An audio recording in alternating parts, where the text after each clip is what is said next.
फिलहाल तंजीम फ़िक्र इंसान तरफा ज़िले नौशहर फिरोज के मुख्तलिफ यूसन में गरीब ने यतीमन कपड़ा तक़सीम किया आहिनि। असां सां वधीक लाइन ते मौजूद आहे अजब अली लाशारी। जी अजब लाशारी, छा तफ़सील आहिनि, आगाह कजो।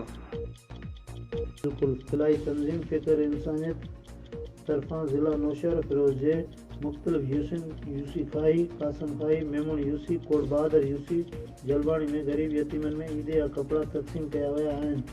इन मौके ते सरपरस्त बशीर अहमद नवान, सरदार मेमून, आजिज़ अली बंगरो, अहमद अली कन्याल ऐं ॿियनि मीडिया सां ॻाल्हाईंदे चयो त असां फ़िक्र इंसानियत जे तरफ़ां हर साल ग़रीबनि यतीमनि में ईद या कपड़ा तक़सीम कंदा आहियूं। हिन साल बि असां मुख़्तलिफ़ यूसन में ग़रीबनि में कपड़ा तक़सीम कया आहिनि, जीअं ग़रीब ॿियनि माण्हुनि वांगुरु ईद जो ॾींहुं नवां कपड़ा पाए ईद कनि।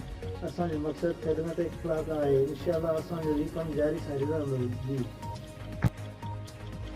वॾी महिरबानी अजब लाशारी तफ़सील खां आगाह करण जे लाइ।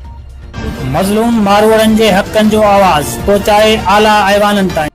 ॾिसंदा रहो सुराण सिंध न्यूज़।